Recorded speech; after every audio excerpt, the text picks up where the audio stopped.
Saudações, seres humanos, sejam bem-vindos a mais um Boteco dos Illuminatis do Projeto Mayhem. E hoje nós vamos falar de um tema muito importante, talvez um dos temas mais importantes a serem ditos, porque a gente estuda isso o tempo inteiro, a gente recorre a isso o tempo todo para fazer o que a gente faz até hoje.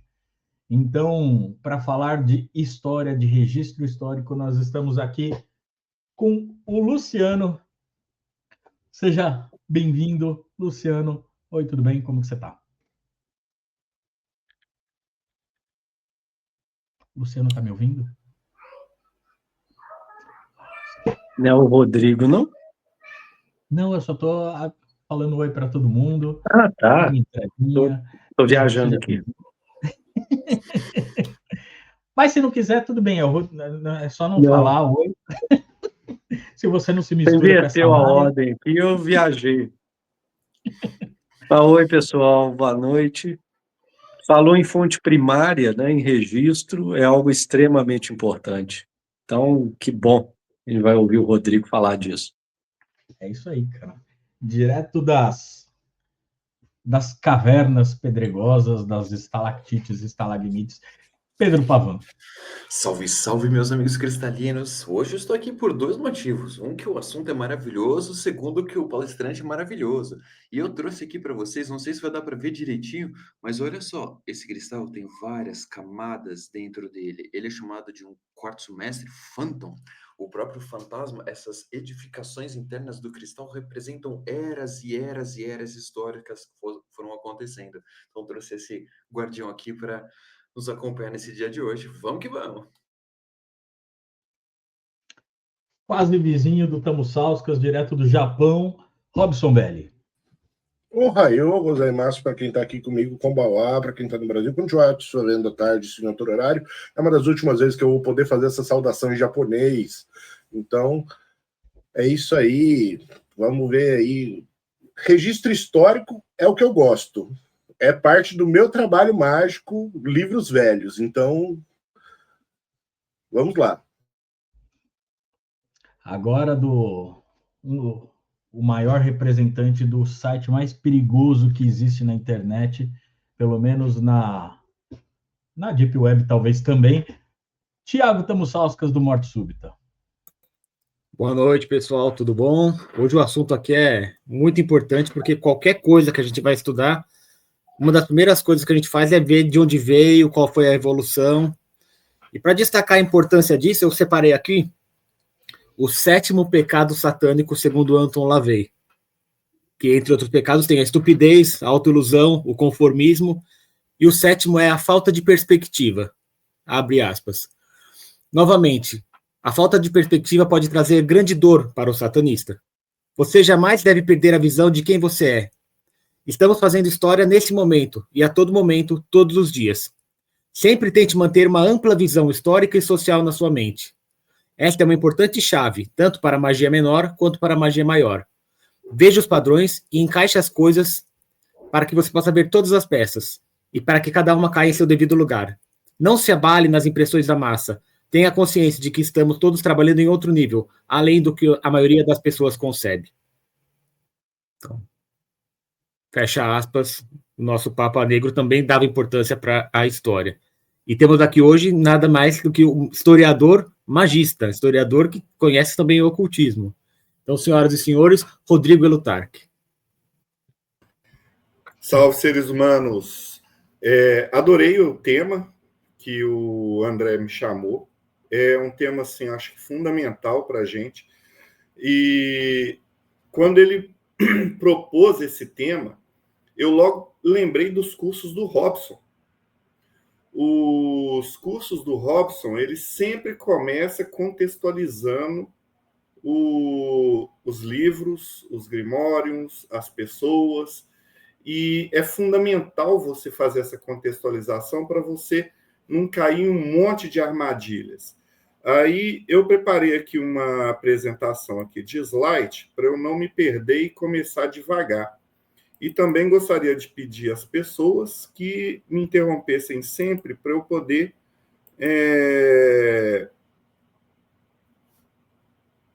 não fazer todo mundo dormir. Agora, deixa eu ver como que eu vou fazer a apresentação aqui, que eu não estou conseguindo. Ah, foi. Só que começou do final. Como a história Spoiler sempre... dados. Ele voltou no tempo primeiro e agora a ele gente vai começa a avançar. história pelo final, né? Aí que vai entender o que... De volta para o futuro. Então, de volta para o futuro aqui.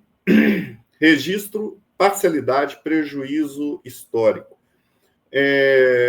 Quando eu estava preparando para fazer essa live, que o André me chamou, uma das coisas que sempre estava vindo à minha mente era justamente a falta de registro que tem do pessoal pagão pré-cristão. E quando a gente começa a pensar nisso, a gente tem que pensar no registro, o que sobrou disso? Sobrou o viés da igreja. A gente tem que pensar também nos celtas. O André, ele é devoto de um deus celta, se não me engano. Pode falar? André está aí se manifestando. Eu só estou mostrando os chifres de Cernunnos, um deus celta francês, né?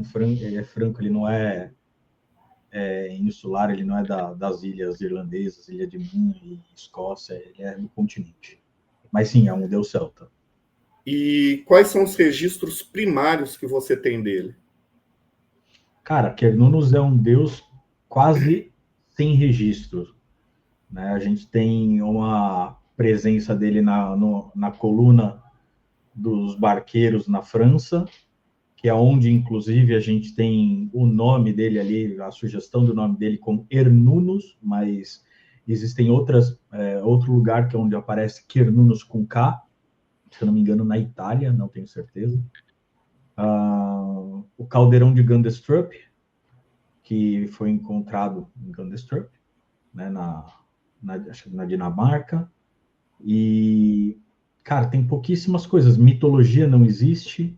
Ele é provavelmente um deus que surge na Índia, mas provavelmente, porque existe um deus chamado Pashupati, que é exatamente a iconografia é muito parecida com aquele encontrado no caldeirão de Gundestrup e depois encontrado nesse único registro, se eu não me engano, na Itália, que é muito semelhante. É um deus sentado na mesma forma, com animais em volta, com uma galhada de cervo, né? Fora isso, pouquíssima coisa de registro dele, assim, quase nada. Se perdeu porque, enquanto os romanos registravam as coisas em texto, os celtas registravam na memória.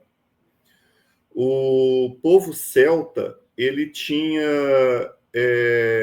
se não me engano, o André que me corrige, para você ser um druida, você tinha que começar como um bardo.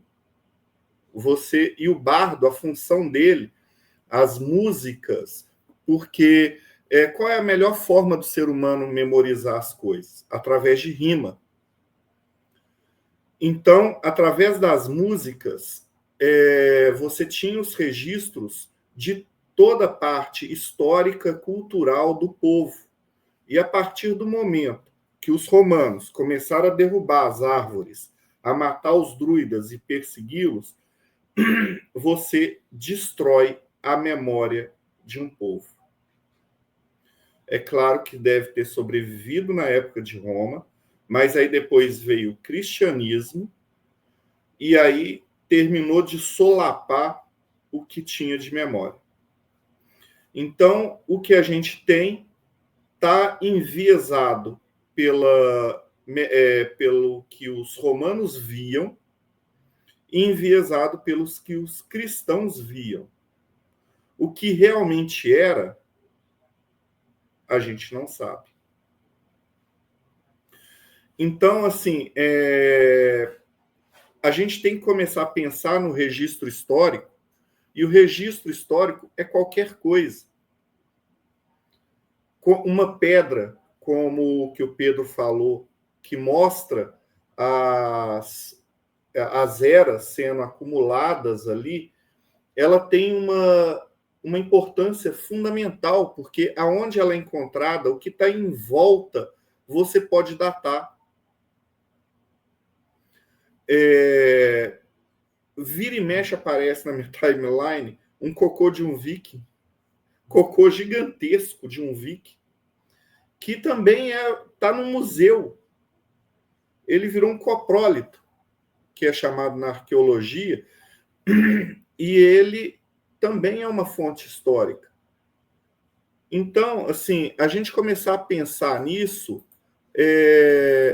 e como o André pediu, para eu ter um foco menos na historiografia e mais mais voltado para o mágico, então a gente tem que começar a pensar o que a gente está estudando. E ainda bem que o Robson está aqui, porque uma das coisas fundamentais, aí eu vou chamar o Robson para falar, porque aí ele é o papa nessa questão, que é a análise documental. Quando pega um grimório, a primeira coisa que tem que ser feita é a análise do contexto onde ele foi escrito, é a forma como ele está sendo escrito, é uma análise de um historiador que ele faz.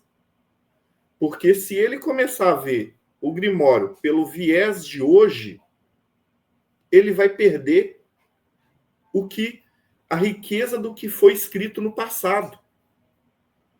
Analisar as coisas, o que deixou de ser escrito, também é fundamental. Aí eu chamo o Robson para falar um pouco do trabalho que ele tem de análise dos grimórios medievais. E como que é esse trabalho? Robson?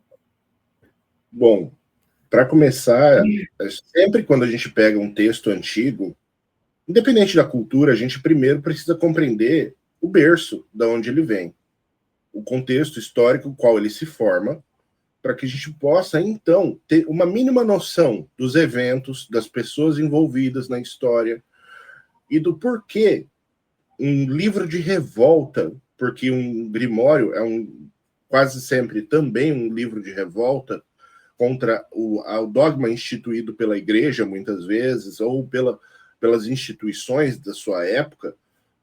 Então, nós encontramos, sempre que a gente verifica um grimório, a gente encontra um período conturbado da nossa história.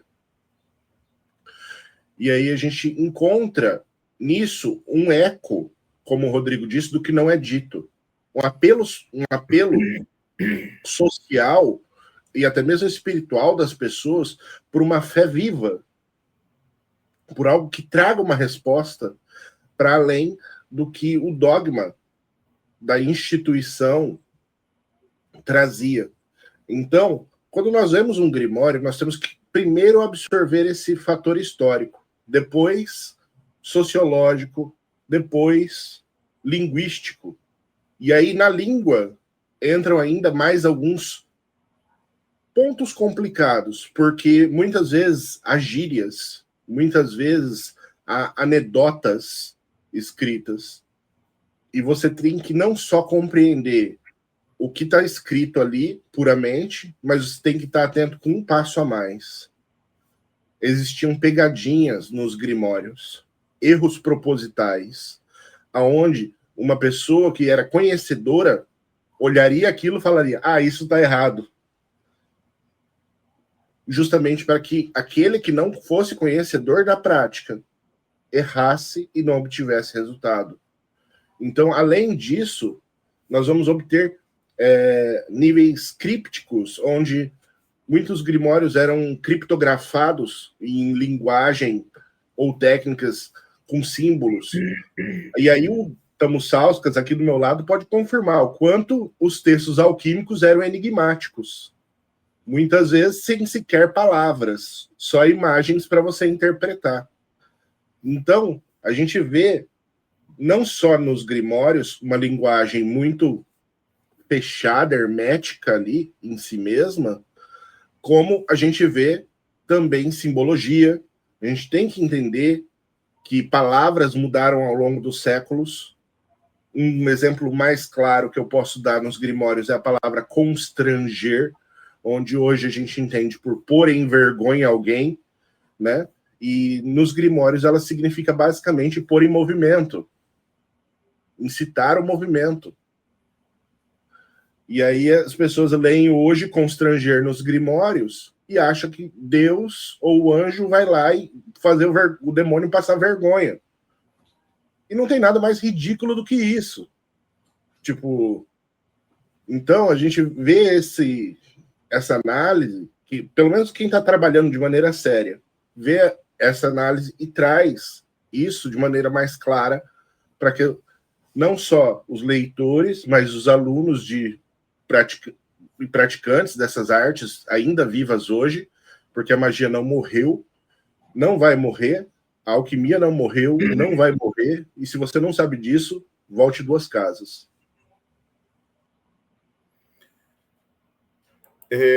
Voltando aqui à minha apresentação, que eu não estou seguindo muito, não é? Mas vou tentar seguir. A primeira parte da apresentação é para mostrar a importância do registro histórico. E aí eu lembrei, eu coloquei no grupo nosso aqui do Mayhem um vídeo sobre o arrebatamento que ocorreu dia 23 e 24. Então, se você não foi para o céu com Jesus Cristo, você é um pecador e agora não há mais salvação. Mas, assim, tirando a piada feita aí desse vídeo, o interessante foi a análise que foi feita. Analisando de onde que veio essa ideia do arrebatamento. E quando começou isso, que foi no século XIX. E baseado aonde na Bíblia? Baseado num trecho de Tessalonicenses, se não me engano, que o autor estava citando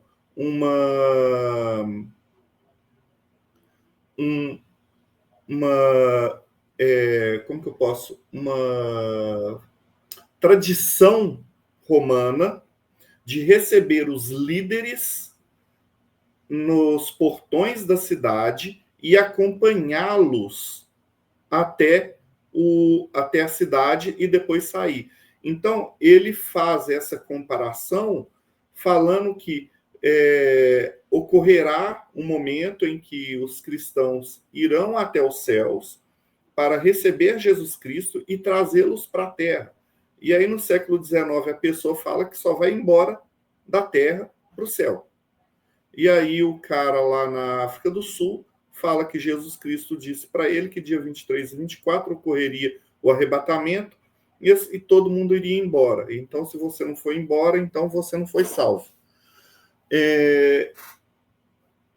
E a história explica isso para as pessoas não acontecer o que estava falando nesse vídeo, que tinha americano vendendo casa, vendendo carro, vendendo as coisas todas, e porque eu sou bom, eu sou uma pessoa pura, Jesus me escolheu, eu vou embora, e começou a vender tudo, sair do emprego, porque estava esperando ser arrebatado. Se tivesse estudado um pouco as fontes primárias, teria visto que não era bem isso que estava querendo ser dito. Então, a história Rodrigo, serve...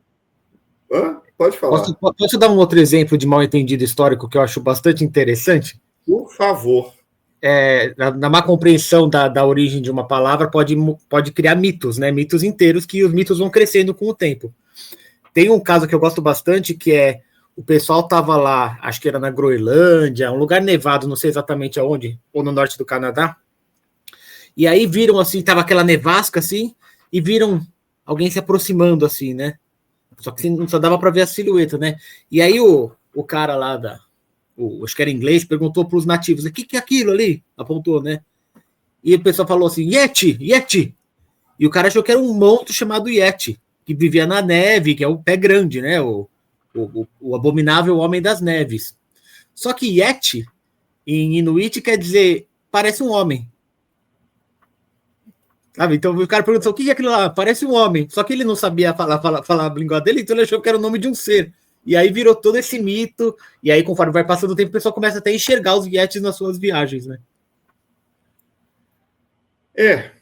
O problema de não saber língua tem vários nomes de países e locais que as pessoas falam, e aqui no Brasil mesmo. Assim, eu não estou lembrando especificamente de um, mas assim, tem vários nomes topônimos em tupi que significou outra coisa, mas ficou aquele nome lá porque a pessoa não estava entendendo o que o outro estava falando. E se você não tem história, você não tem memória. Se você não tem memória, você acaba repetindo os mesmos erros que ocorreram antes. Então, e às vezes esses erros são propositais, né? Aqui você falou dos indígenas, tem aquele caso dos caraíbas, que eu aprendi com o Rômulo Angélico que um caraíba, né, segundo os povos nativos brasileiros, era o quê? Era um pajé que saía da tribo para viver isolado no mato e se tornava um grande iniciado, né? Era respeitado por várias tribos diferentes e de vez em quando ele saía do seu isolamento e visitava essas tribos. E quando ele visitava, ele era considerado um grande sábio, era respeitado, era autoridade, fazia cura, fazia milagre, fazia feitiço. E hoje em dia, se você pergunta o que quer dizer Caraíba, as pessoas acham que é um homem branco. Né? Se usa muito, o que é Caraíba? Você é, tipo, quem é você, Caraíba? O pessoal fala assim. E por quê? Porque quando os padres chegaram, eles falaram: não, nós somos os verdadeiros Caraíbas. Para mostrar que o sacerdote era esse iniciado isolado que chegava para as tribos para dar a seu conhecimento, da sua sabedoria e da sua versão de mundo. Então, às vezes, não é nem sem querer, né? Às vezes essa distorção é proposital. Sim. Eu não estou conseguindo apresentar meu negócio aqui, não sei o que aconteceu. Voltou. Continuando nessa parte, e você ter essa memória histórica, você evita erros. Então, o cristianismo, a gente teve aqui uma live de um historiador que estudou o cristianismo primitivo. Ele é uma religião que, assim, foi acabando com outras religiões. E se você pega historicamente, as religiões elas conviviam muito bem umas com as outras. No próprio Egito, as pessoas acreditam que havia uma religião. Não, havia várias religiões egípcias. Cada parte do Egito tinha uma religião própria, com um mito de criação próprio, e eles conviviam muito bem. Então, teve esse marco com as religiões aí, judaico-cristãs, que começou a suprimir outras religiões. Isso, religiões que mantinham o seu conhecimento na memória. E aí, quando você acaba com as pessoas, você acaba com o conhecimento daquele povo inteiro. Então, a importância de registrar tudo, de estar ali, fazer os seus diários, fazer as suas coisas, estar registrando, porque daqui a 500 anos as pessoas vão pegar os diários do Robson e vão analisar e vão estudar. Ou o material do Tamosauskas e vai querer não ver o livro que ele publicou, mas sim os rascunhos que estão na casa dele, que levou à produção do livro. Isso é material de primeira qualidade para ser estudado, para ser analisado. O material que o Pedro está levantando aí sobre as pedras também, daqui a algum tempo, vai ser analisado. Manter isso é fundamental para evitar o esquecimento. E aí você tem aí a pirâmide aí do lado, e as pessoas vêm e falam que foram os alienígenas que construíram. Porque simplesmente acredita que você é o ápice do conhecimento, assim, a humanidade chegou no ápice, é você. Então, se você não dá conta de fazer uma pirâmide, então só pode ser os alienígenas. Aí, cadê a análise? Cadê as coisas? Isso também é um erro histórico, onde você não ter o conhecimento da história vai levar as pessoas... Antes de começar isso aqui, eu estava até vendo um vídeo de um historiador que eu sigo aqui no YouTube, que ele estava analisando o iceberg da viagem no tempo. Aí, assim, cada coisa, assim, o famoso cara que está com óculos não sei se vocês já viram a foto, ele está com uma roupa mais descolada, com óculos e uma câmera. As pessoas acham que ele é um viajante no tempo, um óculos escuro, porque acham que aquilo ali não existia naquela época. E várias outras coisas. Depois eu mando o link aqui no grupo para vocês verem. Sobre a parcialidade. A história não é imparcial. A história tem um viés. O viés de quem está registrando. E se não foi registrado, também tem um porquê. Entender isso, a história é feita por pessoas. Nós estamos aí fazendo isso e registrando dentro do nosso viés. André, você que é um estudioso dessas religiões pré-cristãs, como que é o seu trabalho pesquisando as fontes primárias e, na maioria, sendo cristãs? Então, professor, a gente tem uma dificuldade muito grande. A gente tem uma dificuldade muito grande de fazer esse levantamento. Primeiro porque o que a gente tem de paganismo original é pré-histórico. Né? A gente começa buscando ali na pré-história, onde você tem registros literalmente nas paredes, né? Como fazem os alunos hoje em dia, que eu espero que um dia sejam analisados nas escolas públicas e nas portas de banheiro. A gente vai nesses registros primeiro e depois a gente vai evoluindo até que a gente chega na arqueologia, como o Robson está falando, no chat ali, e a gente vai avançando até que a gente, primeiro, os pagãos, eles eram, na sua maioria, pessoas do campo, pessoas marginalizadas, eles não conseguiam, eles não tinham a habilidade da escrita, né? Então, muito que a gente tem é registrado por outras pessoas, né? Registrado pela própria igreja.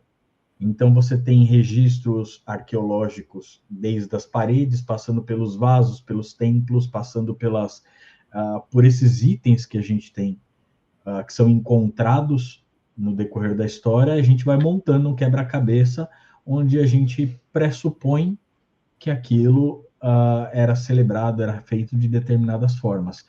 E quando o paganismo começa a se estruturar, ele é suprimido, ele como que é, Robson, que você falou? Ele é constrangido, ele é posto de lado e atropelado por outras religiões, né? A forma que o cristianismo usava para isso, para apagar outros povos, era apagando a religião, apagando a história deles, né? Apagando aquilo que eles tinham de mais importante. Então a gente tem uma dificuldade absurda de levantar o que era o paganismo, as religiões originais, que é tudo baseado em hipóteses.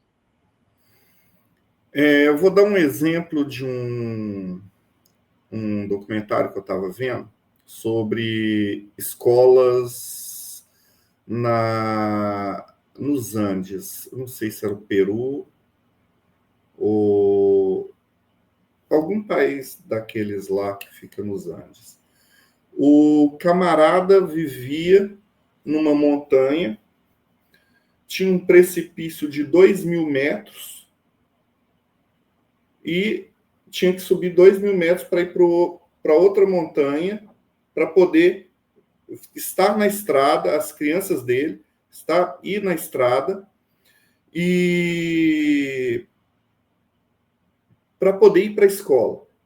Estou tentando explicar o que o André acabou de falar. Mas eu vou dar uma volta, porque eu sou meio prolixo. Interessante, porque ele criou uma tirolesa, sem segurança nenhuma. As crianças tinham que andar pela tirolesa, poucos metros, com um precipício de quase 2.000 metros para baixo, para ir para um lado e ir para o outro, para voltar para casa. Aí mostra toda a trajetória da criança andando na estrada de terra, indo na escola, estudando e depois retornando. E aí o André está falando dos pagãos.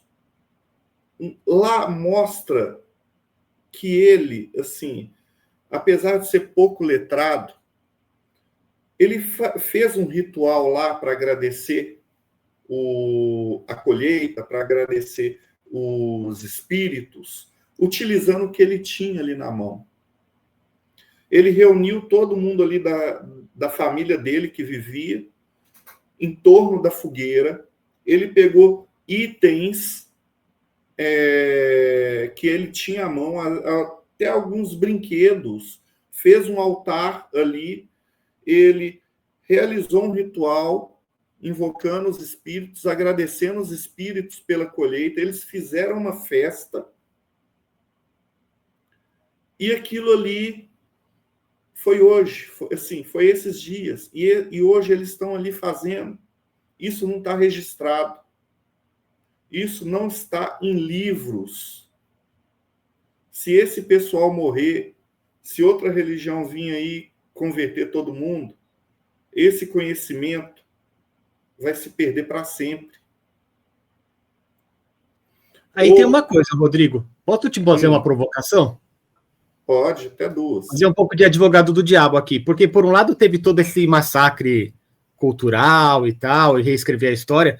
Mas, por outro lado, a igreja foi, me corrija se eu estou errado, mas foi uma das principais responsáveis pela divulgação da língua escrita, que é justamente certo. O que dá força hoje para as pessoas reescreverem a história de novo. Tem o caso emblemático, por exemplo, do cirílico, que foi que a igreja teve que inventar um alfabeto para deixar o pessoal poder escrever na língua deles, que só tinha a língua falada. Como é que você vê essa dicotomia? Olha, eu não acho que é uma dicotomia, porque na expansão do cristianismo, eles realmente fizeram isso em vários povos que estavam invadindo Roma. Eles pegaram o alfabeto, eles escreveram a Bíblia, sim, foi traduzida no início, ela não era só em latim, para converter esses povos. E com isso, a igreja, apesar de estar suprimindo uma cultura, suprimindo uma religião, ela preservou. Nos monastérios foi preservado. Os grimórios que o Robson cita, eles eram lidos, escritos e copiados por quem sabia ler e escrever. E quem sabia ler e escrever? A igreja.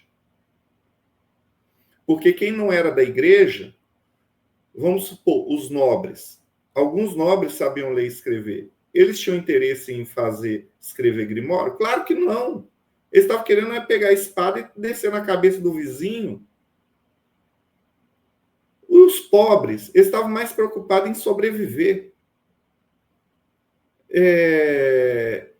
Então, foi a igreja que preservou os grimórios, foi a igreja que preservou essas línguas, foi a igreja que preservou a filosofia, foi a igreja que preservou todo esse conhecimento para a gente, para os dias de hoje. Pode falar, Robson. Lembrando que hoje nós temos, muitas vezes, as pessoas têm os muçulmanos como radicais que destroem a história. Só que nós temos que lembrar que muitos dos filósofos que nós temos, e muitos livros, inclusive, que retornaram ao Ocidente, vieram por mão muçulmana, né? Os muçulmanos, eles tiveram uma influência muito grande, muito forte na sua primavera, de preservar muito da nossa cultura e da cultura do mundo, e devolver isso para o mundo quando nós entramos na nossa Era das Trevas, e aí a gente vê que mesmo grupos religiosos que hoje podem ser considerados extremistas, como aqui a gente tem visto uma questão tão anti-igreja cristã, né? Talvez contra, na verdade, a institucionalização católica da igreja, né, e a perseguição dos outros cultos, a gente vê que mesmo essas pessoas tiveram trabalhos também em prol da manutenção e da expansão de determinados conhecimentos ao longo da história. Então, é um conflito que há. Ao mesmo tempo que a Igreja Católica, vamos dizer assim, ajudou a educar as pessoas, ela também catequizou, né, os povos. Então, há um problema, porque mesmo há pouco tempo atrás, a gente tinha na Igreja Católica algo chamado Index Prohibitorum, que era basicamente o índice de livros que, se você encontrasse, você tinha que queimar. Basicamente era isso, né? Então, a gente vê que há um movimento dessas religiões dominantes em suas regiões, mas também há uma forma de ser guardado esse conhecimento, e isso acaba por voltar. Então, realmente, não há muito registro dos cultos antigos, né, dos deuses antigos. O que temos mais, talvez, nós poderíamos encontrar nos hinos órficos, né? Aí a gente encontra alguma coisa ainda, algumas descrições, mas em sua maioria não há muitos textos dos pagãos realmente que foram preservados, né? Infelizmente. Esse ponto abordado pelo Robson é importante. Pode falar, Luciano, depois eu falo. Rodrigo, dentro desses comentários que a gente está conversando aqui, queria que você falasse um pouquinho sobre um problema desses intérpretes da cultura alheia, como foi a igreja, por exemplo. Então, vou dar um exemplo. As pessoas olhavam para os nossos povos originários e concluíram que, como eles não tinham um alfabeto, então eles não escreviam, eles eram ágrafos. Mas quando você se aproxima dos povos originários, você percebe, por exemplo, que os grafismos indígenas, eles têm uma riqueza de linguagem que é extremamente sofisticada, que contém significados, que condensam tradições, conhecimentos, e que a gente percebe que é uma forma de linguagem, talvez um alfabeto muito superior ao que nós utilizamos. Mas como esse intérprete ele não consegue interpretar isso, ele toma, né, determinadas conclusões. Então o grafismo é simplesmente um desenho, né, e ele não percebe esse conteúdo que está, e isso empobrece esse olhar. E se a gente for dentro dessa interpretação, a gente comete o mesmo preconceito. Então, como que se faz para tentar fugir disso e não ir nessa esteira?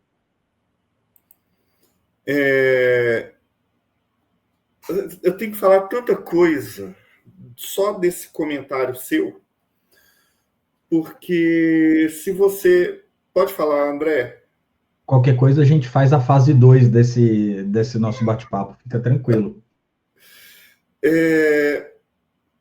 Primeiro, aqui no Brasil, você continua tendo rios, mas como eram os rios amazônicos há 500 anos atrás? Não era como era hoje. As margens dos rios estavam repletas de aldeias. haviam civilizações. Só porque eles não escreviam, não significa que não havia um governo, que não havia uma estrutura, quais são os pilares que você fundamenta uma civilização? A estrutura de governo, a religião e as artes. Você não precisa ter uma escrita. Eles tinham civilizações. E a arqueologia somente agora, no século XXI, está descobrindo isso. Outro dia eles estavam falando das pirâmides lá na Amazônia, que não sei o quê.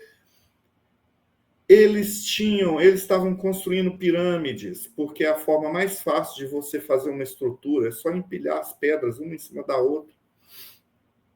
Cidades gigantescas, estruturas, você tinha governos que eram feitos assim, que eles acreditam que eram por mulheres, tanto que o nome da Amazônia foi dado porque os europeus chegaram e viram mulheres guerreiras, então eles associaram as lendas gregas das Amazonas. O Brasil não era um país sem civilização. Havia muita civilização. Havia muitos povos. Quando eu estava na faculdade, tem uma cidade, a famosa Cidade Perdida, do documento 512. Tem até um inglês que morreu vítima de índio procurando essa famosa Cidade Perdida, que os bandeirantes haviam descoberto. Então, você tem tanta coisa, mas tanta coisa. Eles estão descobrindo uma riqueza dos povos originários que assim, não tem tamanho. E, como professor de história, eu tenho que falar que na faculdade eles não falam muito disso, por causa do viés. Qual é o viés que a gente vê? É o viés do vencedor, o viés europeu, o viés judaico-cristão.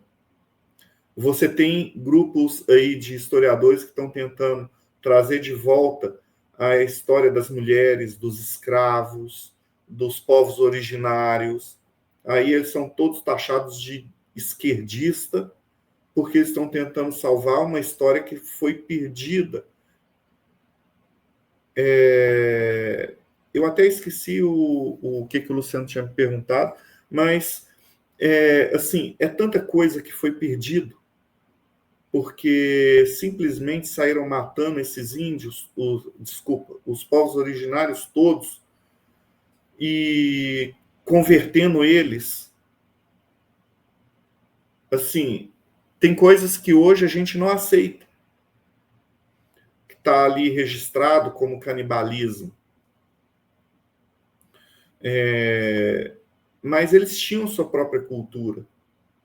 E entre eles tinha grupos que eles chamavam de primitivos. Falavam que o povo era primitivo e eles eram, o outro grupo era o civilizado.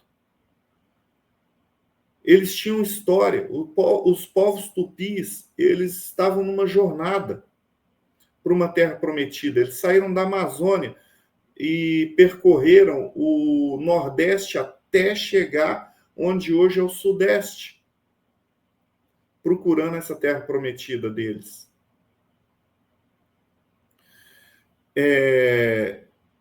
O André está falando aqui... Não precisa ler, não precisa ler. Se você precisar do slide, você avisa, eu ponho na tela. Então põe na tela aí.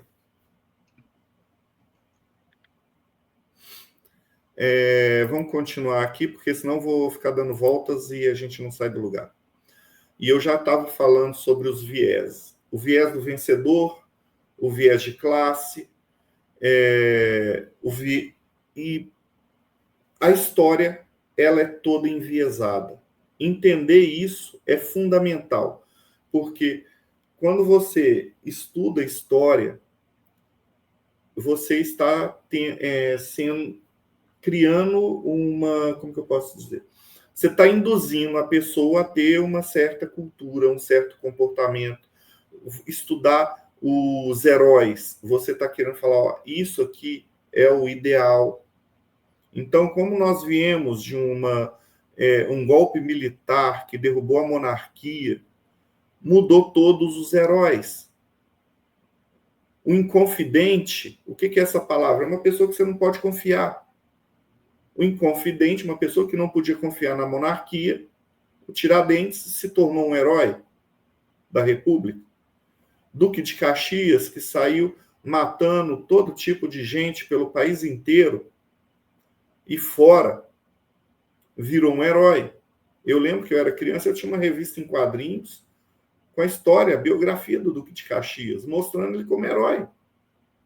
Que mais tarde, na faculdade, eu fui estudar sobre a Guerra dos Balaios, que ele saiu massacrando e matou gente, homem, mulher, criança, e não teve dó nem piedade.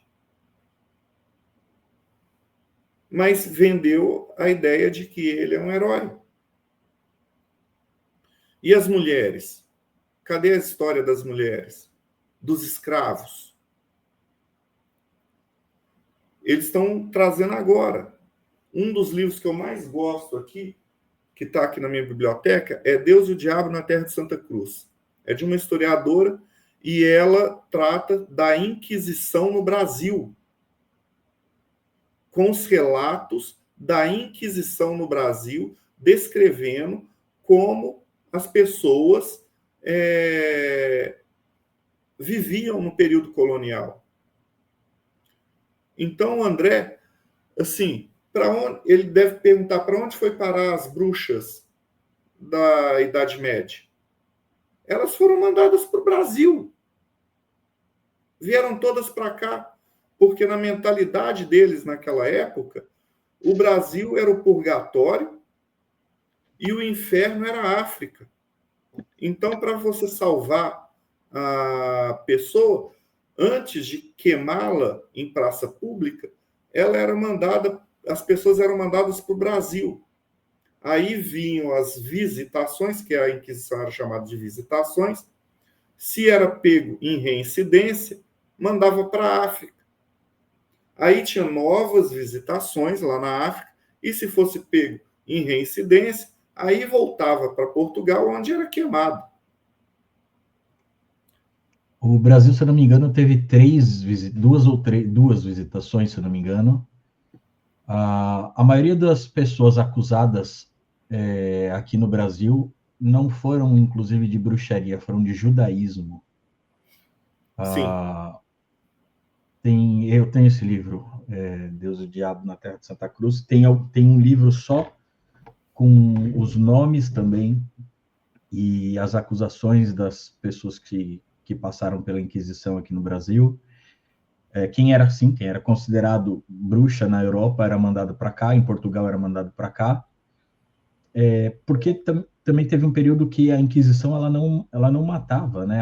Na verdade, existem teorias de que a Inquisição ela não saía matando geral logo de cara, né? Ela cobrava impostos, ela tomava terras, ela tomava os animais. O intuito da igreja era calar algumas pessoas e se beneficiar sobre isso, né? E então muitos dos registros eram sobre as pessoas que tinham mais riquezas, que não podiam ser tomados pela igreja, eram acusados de bruxaria, eram condenados e as riquezas tomadas. Então teve muito disso. Aqui no Brasil, se eu não me engano, foram 2 ou 3 pessoas mortas pela Inquisição aqui no Brasil, e muitas que foram enviadas de volta para a Europa se perderam no tempo, assim, não se sabe o que aconteceu. Sim, e a Inquisição, ela trabalhava da seguinte forma: chegava e os primeiros dias você tinha que confessar. Era para confessar os pecados. Se você não confessasse seus pecados nesses dias, vinha a segunda fase, que era da acusação. Aí sim você podia chegar e acusar o vizinho das coisas que aconteceram. Mas se você já tinha confessado antes, você já tinha recebido uma reprimenda da igreja, uma penitência, já estava cumprindo, já estava ok. Agora, se você não confessou, aí ia para a investigação. E na Europa, não estou lembrado do livro, mas a Inquisição, não estou tentando lembrar aqui qual livro de história que era sobre isso, mas não estou lembrado. Mas a tortura, ela era terceirizada.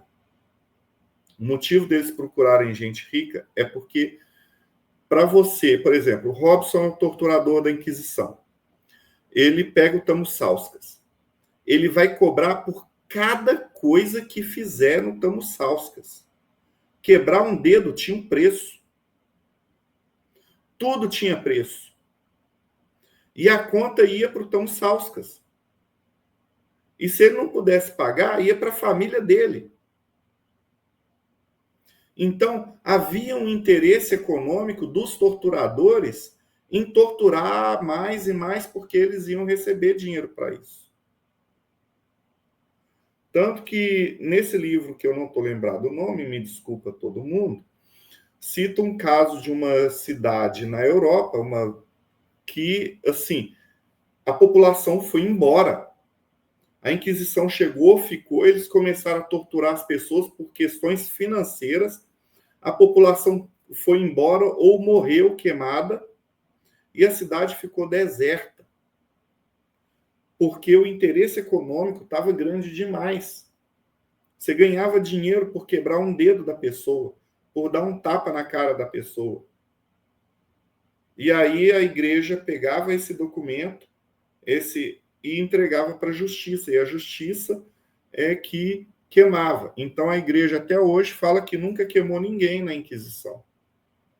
Quem queimou foram as autoridades civis. Continuando aqui, o perigo de um mau registro. Aí vamos imaginar aí o Pedro, que ele não gosta do Luciano. Aí Ele já me falou isso já. Hã? Ele já me falou isso já. E aí ele começa a escrever. Bom saber. Quanto que eu ganho por tapa mesmo? André, se prepara, mano. Tá vendo? Eu sou um inconfidente. Aí o Pedro ele vai começar a falar mal do Luciano.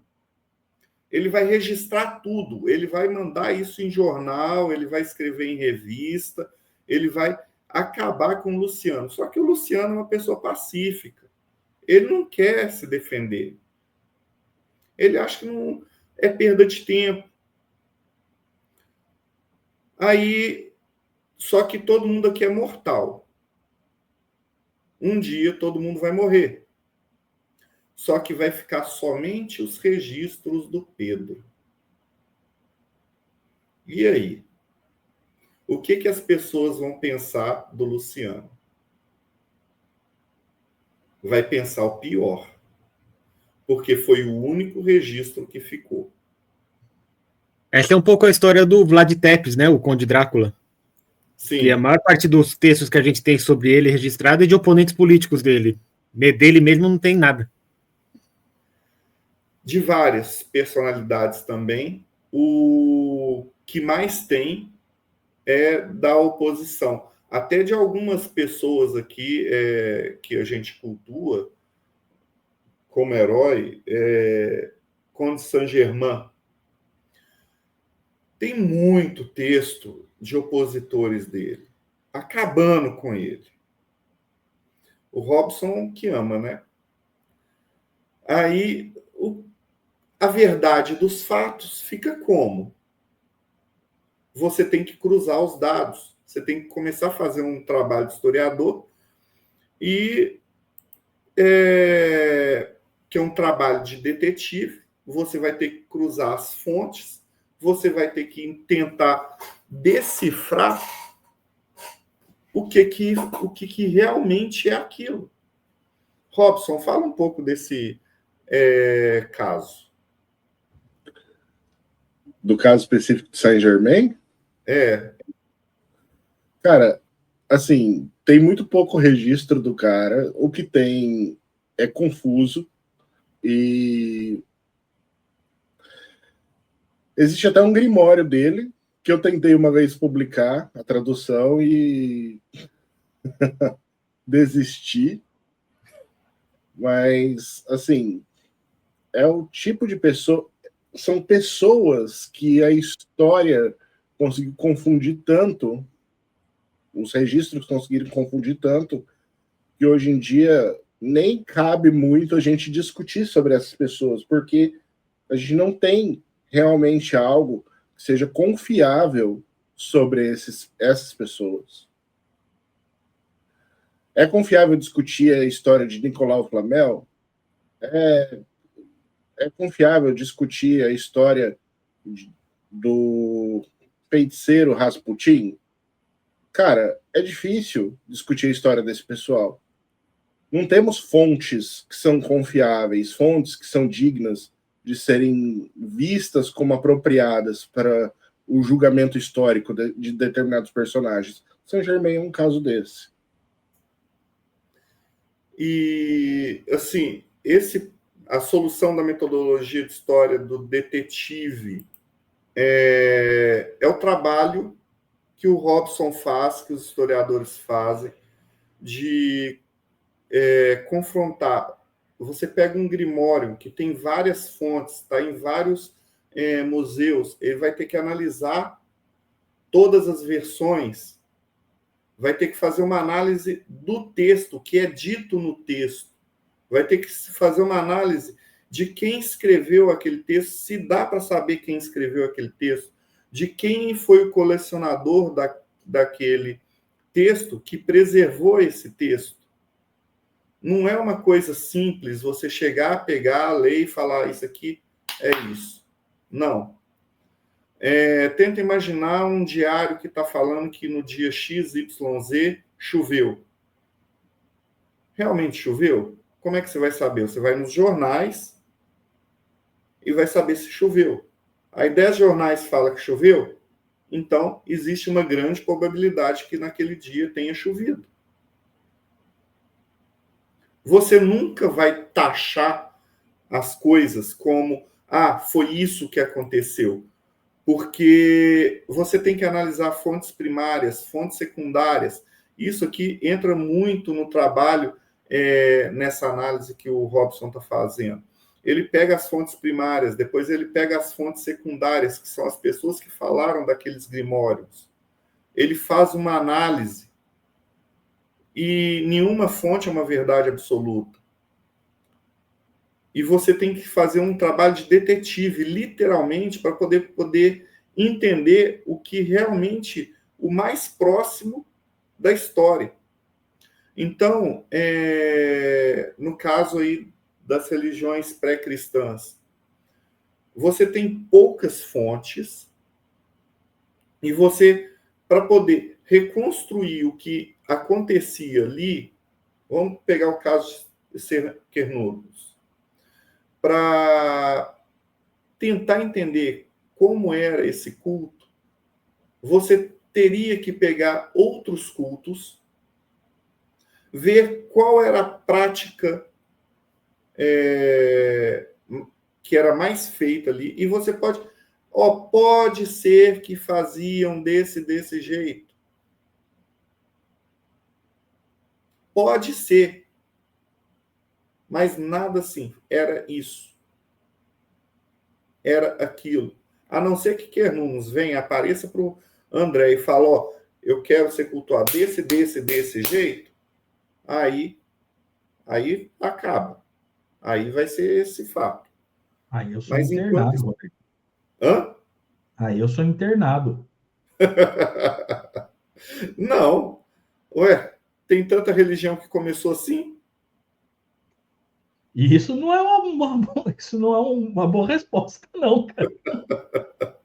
Of the king, the power, the best. Ai. Mas sobre a análise dos textos, você tem que confirmar a fonte primária. Às vezes, a fonte primária ela é falsificada.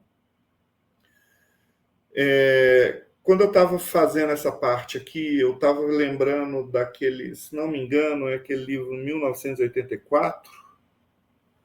1984, que o protagonista trabalha num departamento que vai mudar a história.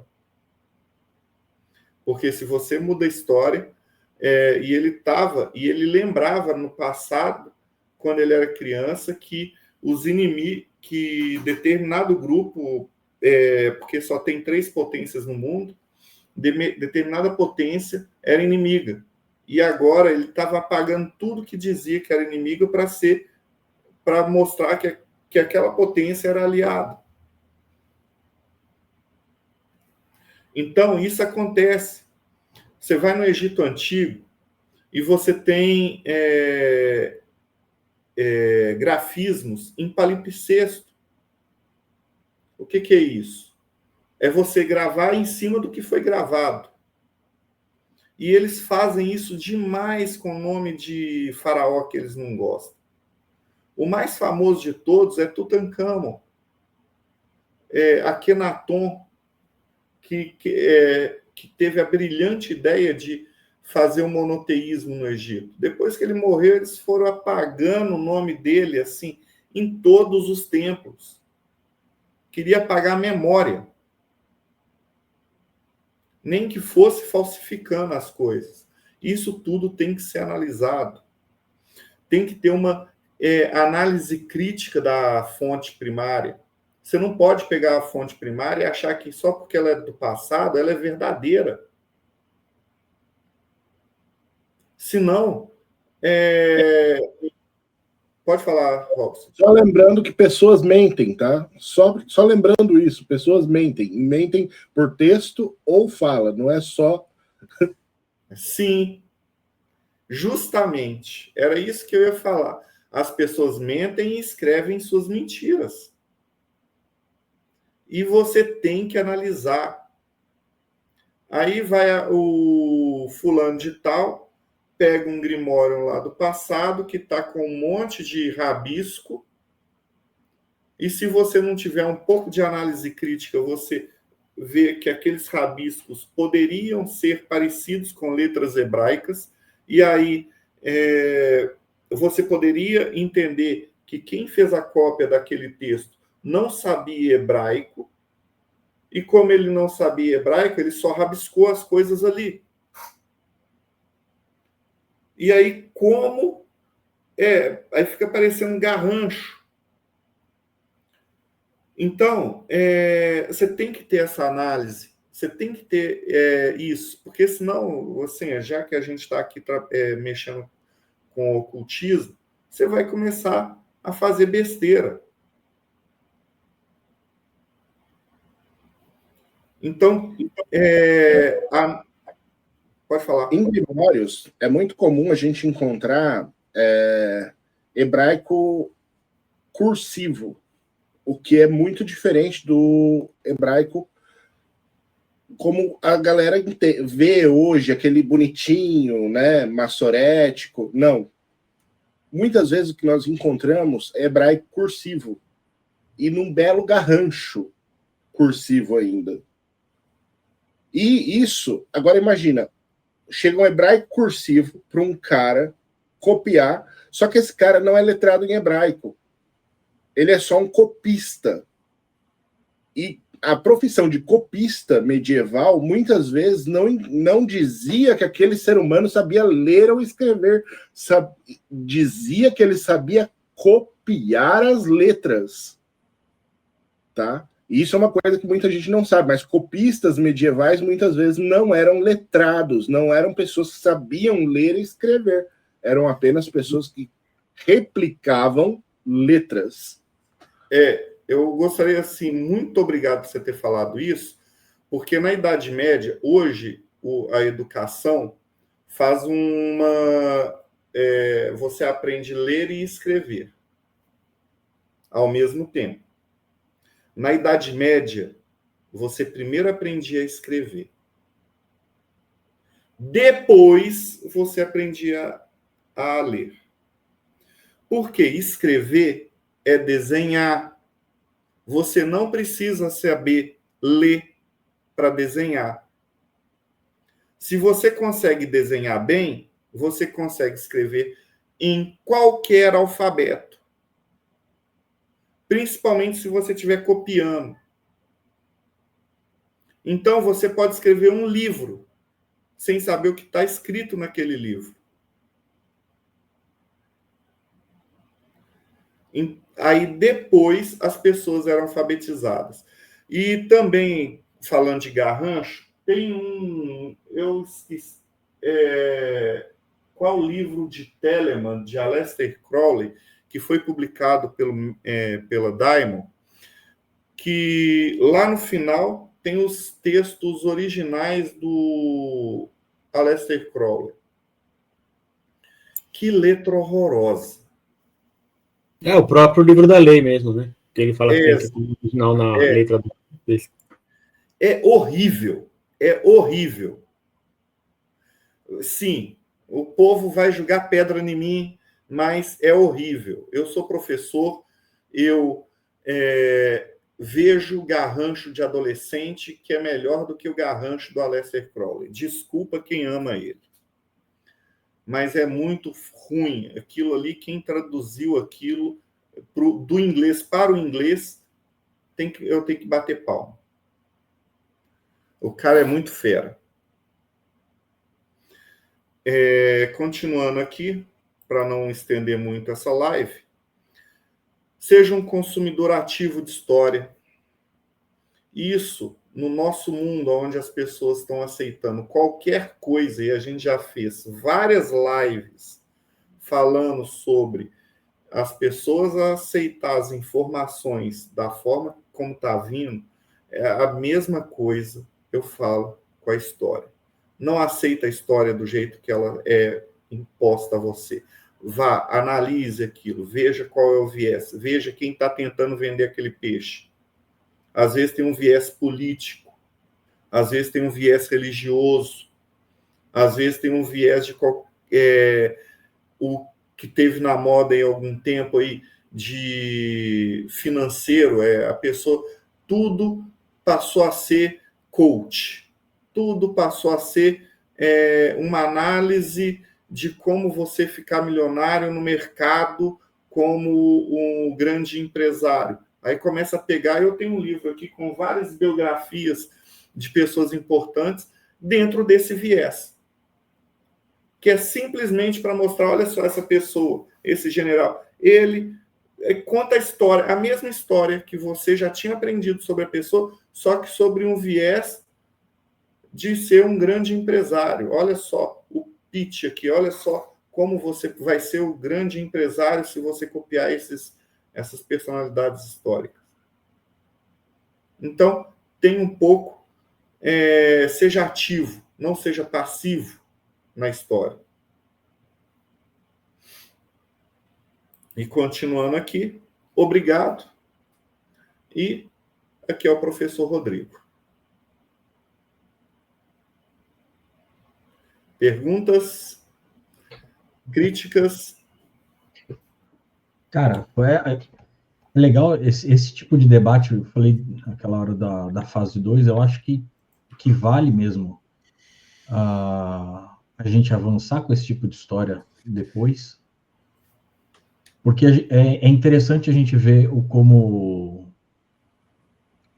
você disse, né, os vencedores que contam a história, a gente fazer essa análise pelo ponto de vista dos vencedores, a gente voltar, né, e o Robson, que, né, desvenda ou que faz a leitura dos garranchos por aí, colocar a história e a prática lado a lado para ver como as coisas eram distorcidas e como elas são hoje, como que isso conduziu a história, como que isso se contradiz quando a gente leva para a prática, né? não tenho como falar de outra coisa, quando você fala de bruxaria, por exemplo, se você pega os livros de história, o maior registro, talvez, de bruxaria medieval seja o Malleus Maleficarum, que é um baita do manual que descreve milhões de coisas ali do que as supostas bruxas faziam. E a gente sabe hoje em dia que aquilo é somente o ponto de vista, eu vou chamar de político da igreja. Né? Na prática, a coisa era muito diferente. E é interessante a gente fazer essas observações, porque dão voz àqueles que foram oprimidos, recontam a história por outro ponto de vista, tira das sombras uma coisa que, de repente, né, como vocês falaram aqui, o Luciano, que morreu quietinho lá, e o Pedro saiu com grande sucesso, né? É tirar o Luciano das sombras e contar a história do Luciano também. Eu acho que é importante a gente ter essas conversas históricas para ter essas outras vozes sendo ouvidas também. Alguém quer comentar alguma coisa? Eu queria mostrar Pedro, pode ir. Ô, Rodrigo, cara, eu fiquei pensando muita coisa sobre esse assunto, cara. Desde que eu fiquei sabendo do tema até ouvindo você falar, muita coisa passou por aqui. Um primeiro ponto que eu vejo aqui, né, a importância do registro histórico como uma forma de preservar a tradição também, né? Se eu sei de onde que eu vim, o que eu fiz, o que se passou, quem que fez antes de mim, existe uma história que vai sendo contada, né? E essa história vai formando aquilo que essa palavra que a gente escuta tanto hoje em dia, né? Tradição, tradição, tradição. Então, sem o registro da história, talvez não existisse nenhum tipo de tradição, seja ela mágica, religiosa, espiritual, whatever. Então, isso me chamou muita atenção ouvindo o que você trouxe. E eu fiquei pensando muito nos cristais, né, cara? Hoje eu passei o dia inteiro pensando, cara, quem foram os caras que foram trazendo tudo isso?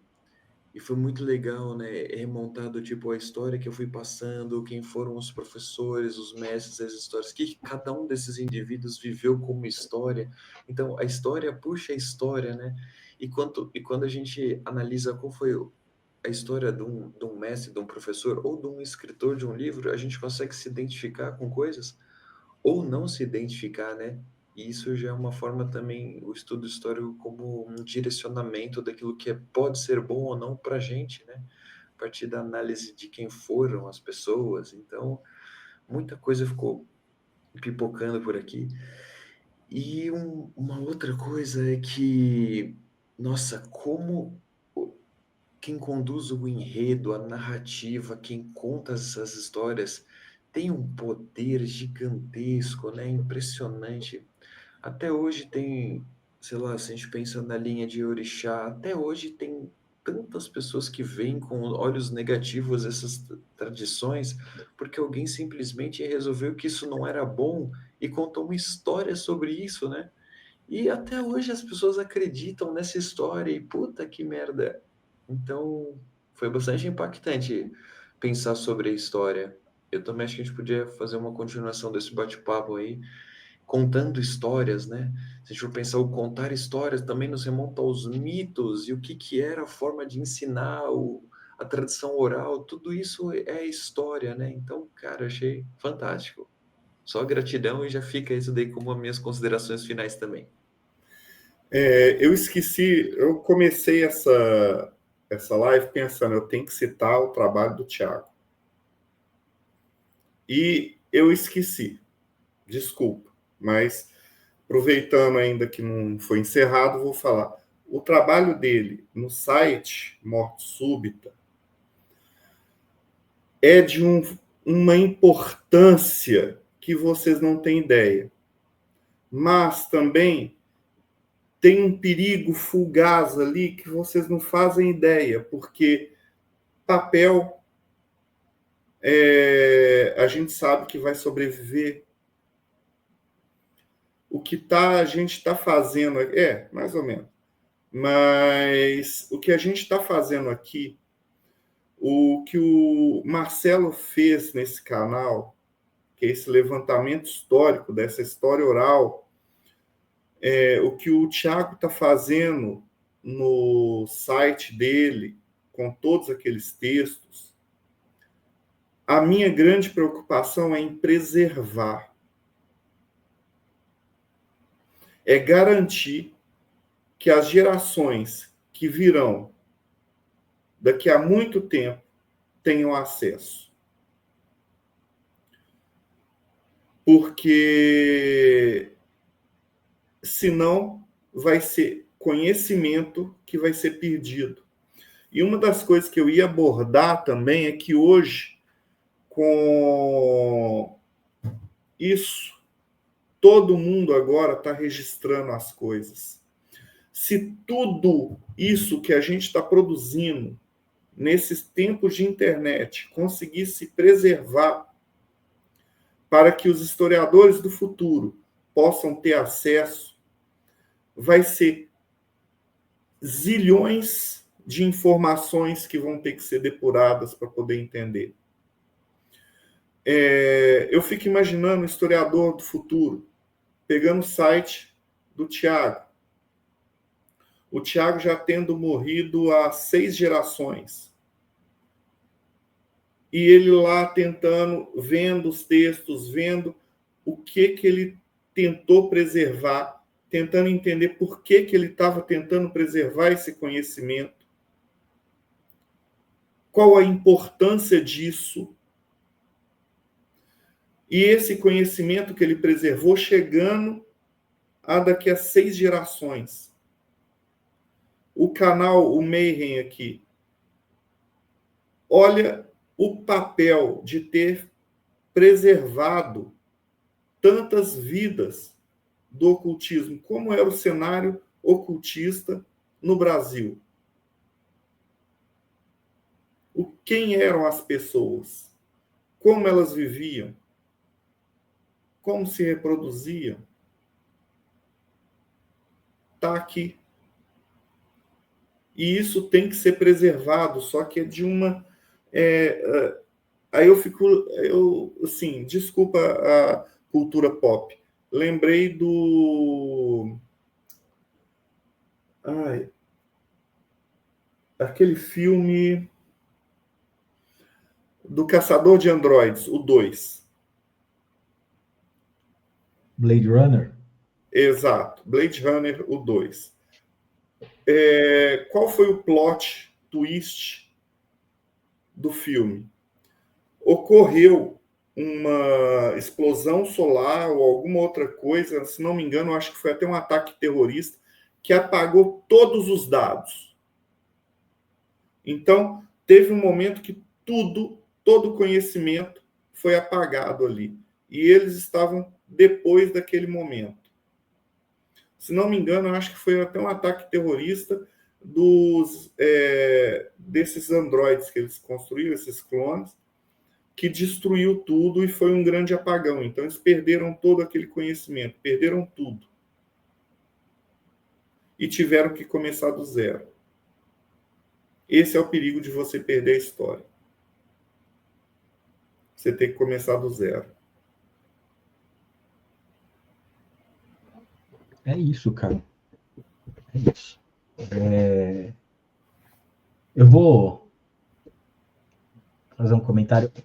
Eu acho que se a gente pudesse, pelo menos, registrar as nossas práticas de alguma forma, deixar no papel, passar para o filho, passar para os amigos, já é um bom caminho. Você sabe que eu vou falar de história baseado no meu recorte, né? No paganismo, a gente não tem muita coisa. Eu escrevo muito e eu tenho um livro que você vai preenchendo. Uma vez eu contei para o Thiago, ele falou, é um livro preguiçoso, a editora publicou e você que escreve o livro em casa, né? Que é Pai, me conta a sua história. Que ele vem com várias questões, vários trechos e várias linhas para serem escritas. Eu escrevendo sobre... Tem o meu e tem o da Thaís, da minha esposa, e a gente está escrevendo, respondendo isso para deixar para o Vitor. Né? A gente vai estar registrando a nossa história, como que foi, para que ele saiba quem a gente foi. Né? Porque eu não sei, eu não tenho acesso a muita informação dos meus pais, dos meus avós e tudo mais.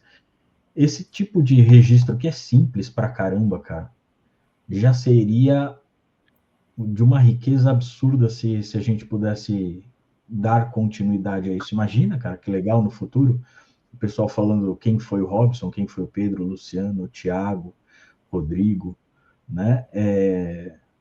E o pessoal, imagina, nossa geração já foi, todo mundo morreu, daqui a alguns anos o pessoal assistindo Mayhem, né, indo procurar esses livros, putz, vai ser curioso, assim, pena que a gente não vai estar aqui para ver, mas seria interessante se a gente deixasse essas pequenas contribuições. Enfim. Deixa eu aproveitar e comentar uma coisinha. Primeiro, só uma pequena correção, o Morte Súbita não é meu, eu sou só o testa de ferro, tem gente que já estava antes, tem mais gente trabalhando, não é uma coisa pessoal, mas sim, eu estou bastante envolvido, e já aconteceu do site sair do ar por um tempo razoável, né? No sentido de que ninguém sabia que estava tudo guardado e tal, e quem estava de fora sabia o site ia desaparecer por várias razões. Aconteceu 2 vezes isso, uma vez por um ataque que teve lá, que a gente estava hospedando na França, e a França achou que o site de hospedagem não queria mais publicar nosso conteúdo, tirou da noite para o dia, e o que aconteceu foi que as próprias pessoas que acessavam se mobilizaram e fizeram um grupo no Orkut, na época, para salvar todo o conteúdo que eles tinham salvado, cada um salvou um pouquinho, salvar todo o conteúdo do Morte Súbita num site só, num lugar só, e mandaram para a gente. A gente já tinha o backup, né? Mas aí foi interessante ver a movimentação de quem estava por de fora, essa preocupação em salvar o conteúdo, mesmo quando o site sai do ar. É a biblioteca do Vaticano, aqui Dark Side, né? Aí o André deu a ideia de imprimir todo esse documento. Devem dar toneladas e toneladas de papel. Sim, sim. Dá sim. Ou então de áudio dá o Robson falou que está vindo para o Brasil com poucas caixas, né? Então a gente pode colocar. A gente pode colocar tudo na casa do Robson. Vai ser interessante. Vai ser interessante. Vamos lá, então. Considerações finais, Pedro Pavan.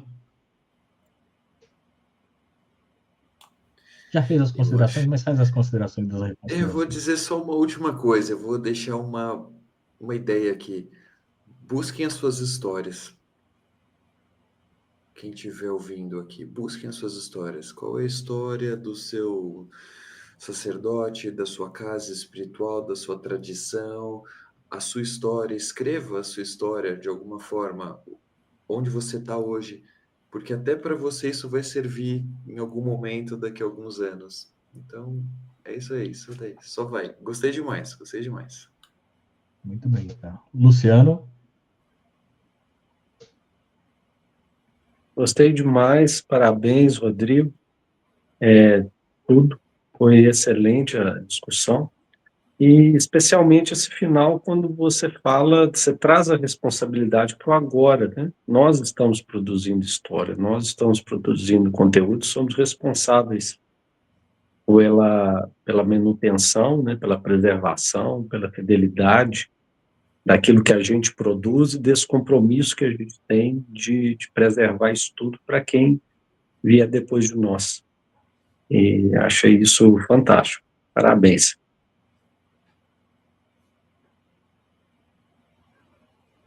Robson Belli. Magia é também narrativa e história, e vocês não estão fora disso. Se você está vivo, você ainda tem tempo de fazer história. Seja estudando, praticando e registrando isso de alguma maneira. E uma das melhores formas de você fazer isso é escrevendo um livro. Eu já provoquei algumas pessoas a escreverem os seus, provoquei o André, né? O Thiago já faz por si mesmo. Estou esperando do Luciano, estou esperando do Pedro, estou esperando do Rodrigo, né? Mas Apontou tudo errado, ficou legal. tem seu tempo. Para mim tá certo, eu apontei para as direções certas para mim, é o que importa. Foi maravilhoso. Eu já foi tudo o contrário. Mas eu quero fazer também um encontro do Mayhem aqui para poder mostrar a história dos grimórios e das fontes, como elas caminharam me inspirou esse episódio a criar um material para vocês para demonstrar o como um texto viaja, cresce e como quem conta um conto aumenta um ponto, sempre. É isso aí. Já queria começar esse Mayhem agora. Por mim, a gente já gravava agora, eu já estou querendo participar dele. Tá vendo como é legal e motivador, assim, a gente repensar a história, já dá motivo para a gente voltar e contar, né? Em volta da fogueira, a gente juntar todo mundo, gravar essas histórias sendo contadas de novo, né? Ou pela primeira vez. Tamo Sauskas. Bom, uma coisa que eu queria destacar dessa conversa, um momento na apresentação, o Rodrigo falou que a história tem viés, né, que é o viés do historiador. Isso eu acho importante porque é muito fácil a gente enxergar o viés dos outros. Ah, ele escreveu assim porque ele é um cristão, branco, europeu, mas acho que é mais importante a gente descobrir os nossos próprios vieses, tentar identificar qual que é a nossa tendência e não achar que a gente é imune a tudo isso, que a gente tem a versão mais centrada, mais correta, mais honesta e menos tendenciosa. Acho que todo mundo tem viés, e se você acha que não tem viés, então o problema é mais embaixo ainda. Aí vai uma questão de autoconhecimento, que história também faz isso. Mas só para concluir isso e agradecer ao Rodrigo ter liberado um pouco da sabedoria dele para a gente hoje, foi muito legal. É isso aí, Rodrigo.